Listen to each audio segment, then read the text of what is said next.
Bonsoir à toutes et à tous. Dans l'actualité de ce samedi 2 août, une soirée de rêve à Vitry-le-François. Ce vendredi, la place Maucourt a accueilli un spectacle de feu musical, Horloge Céleste. Pendant près d'une heure, la troupe de théâtre de rue a conquis le public avec des effets pyrotechniques et d'autres acrobaties.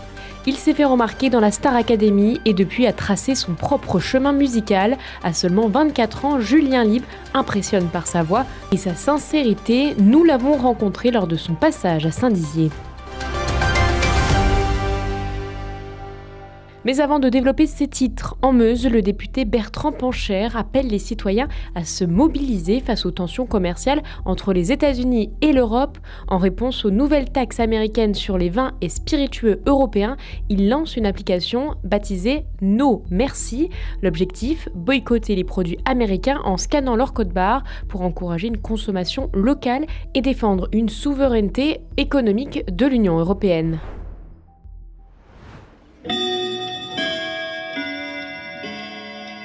Je vous rapporte le livre des merveilles. Ne vous impatientez pas, car tout vient à point. À qui sait attendre?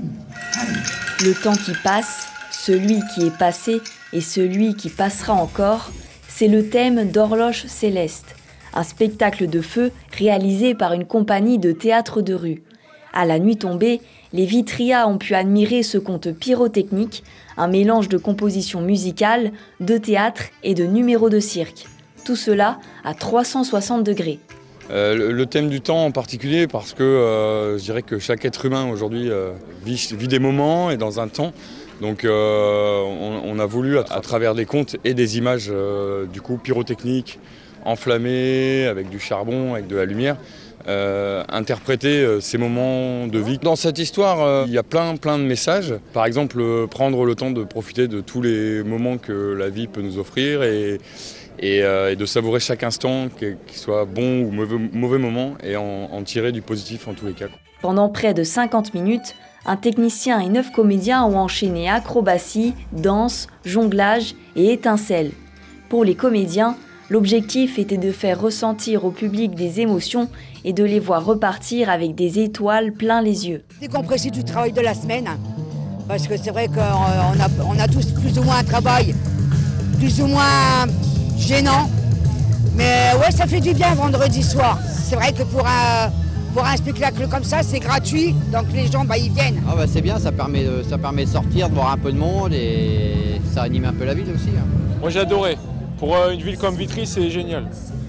Il y a de belles couleurs et tout, des pétards, c'est un beau spectacle, bien fait, moi j'aime bien. Déjà présente l'année dernière pour un autre spectacle, la compagnie a l'intention de revenir dans la Cité Rose pour de nouvelles performances.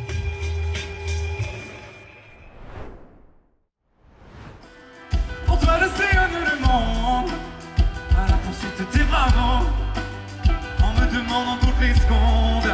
Révélé dans The Voice, Julien Libre poursuit son chemin dans le paysage musical français. Auteur, compositeur et interprète, il construit son univers entre chansons françaises et influences pop. De passage à Saint-Dizier, il s'est confié sur son parcours, ses projets en cours et son rapport à la scène. Ta vie a bien évolué en quelques années là. En quelques mots, comment tu peux nous résumer ton évolution artistique? C'est une bonne question. Je savais déjà ce que je voulais faire quand je suis sorti de la Starac, dans le sens où je savais quelles histoires je voulais raconter sur le premier projet. Je voulais un mix d'organique et d'électronique, d'arriver à faire un peu les deux.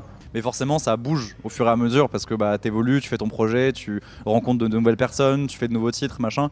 Et donc, artistiquement, je pense que je me suis vraiment j'ai trouvé ma voix. C'est bête, mais par exemple, poser derrière un micro en studio, ça s'apprend, par exemple. Et c'est aussi comme ça que tu trouves ta voix sur scène aussi. Enfin, suivant aussi ce qui est bête, mais ce qui est le plus fatigant pour toi sur un show, c'est-à-dire que tenir 1h30 de show en gueulant, c'est un peu compliqué. Donc, tu essaies de trouver aussi des petites failles dans le système.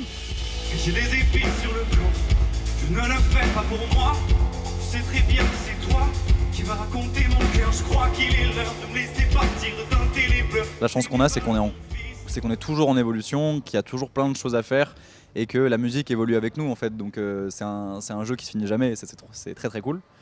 Et la suite, des tournées, des salles de plus en plus grosses, on espère des certifications, machin.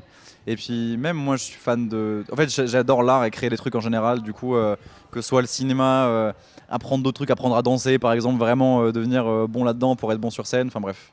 Je me ferme la porte à rien en vrai, parce que je kiffe tout ce qui est créatif, j'adore. Ma première intuition quand je vais aller sur un morceau, c'est que je vais l'écrire crescendo et à la fin ça finit en apothéose. Sauf que comme je disais, faire un show d'1h30 comme ça, à la fin, au bout de 45 minutes, t'es déjà mort en fait. Et donc ça a été de trouver des petits, tu vois, de dire là on fait redescendre l'énergie, là on la fait remonter, là aussi on peut exploser sans crier ou sans vraiment se fatiguer la voix. Et finalement artistiquement ça m'a fait aussi prendre du galon, de me dire je vais trouver des manières de... Ouais, d'être plus malin en fait sur comment je crée pour que ce soit et plus beau et moins fatigant. Le métier d'artiste, c'est peut-être un truc je pense que les gens savent sans savoir, mais t'as plein de casquettes en même temps. T'as 6-7 casquettes en même temps. C'est-à-dire que tu fais de la communication, du marketing, t'écris des chansons, tu gères des équipes, tu fais de la relation publique aussi parce que faut gérer et avec vous messieurs dames les journalistes et le public et tout ça quoi, et les labels, les trucs comme ça. Donc il y a plein de casquettes à avoir. En fait, il y a vraiment très peu de temps à des loisirs ou choses comme ça.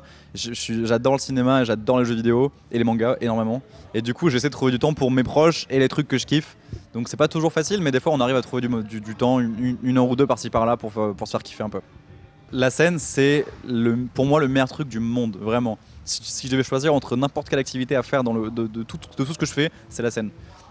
Vraiment, c'est inexplicable ce que tu ressens quand tu montes sur scène et que des gens ils kiffent avec toi, qui chantent tes chansons que tu as écrites. Tu vois, c'est inexplicable comme sentiment. C'est fou.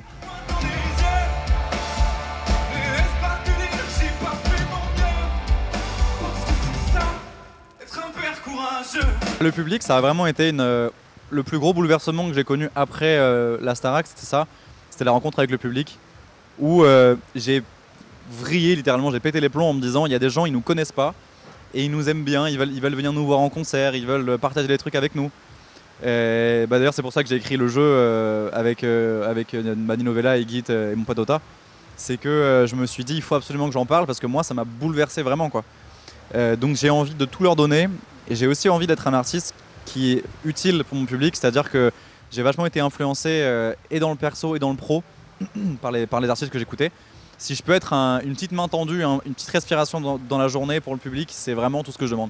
J'écoute tellement de choses différentes, vraiment. Je pense qu'il doit y avoir une trentaine de genres différents dans mes playlists parce que j'adore vraiment la musique. Enfin, ça paraît con à dire parce que je suis artiste, mais j'adore ça quoi. Je peux passer des heures et des heures à écouter des projets différents, peu importe ce que c'est, tu vois. Il y a beaucoup d'influences dans mon projet.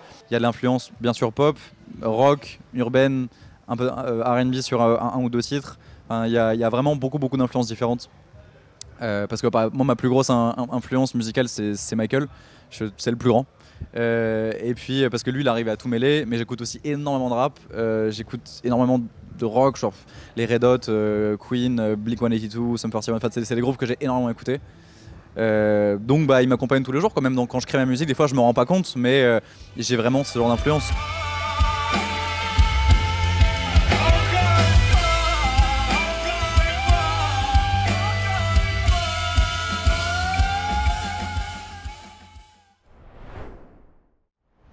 C'est la fin de ce journal, on se quitte sur ces images du Mirage 4 installé au pied du mémorial Charles de Gaulle à Colombey-les-Deux-Églises. Il a été rénové et disposé ici en octobre dernier pour saluer les forces de l'armée de l'air et de l'espace. Si vous souhaitez connaître les coulisses de son installation, un reportage complet est à retrouver sur notre site internet puissancetélévision.fr. Tout de suite vos prévisions météo pour demain. Dimanche, vous retrouvez donc le Grand JT des territoires. Bonne fin de semaine et à lundi.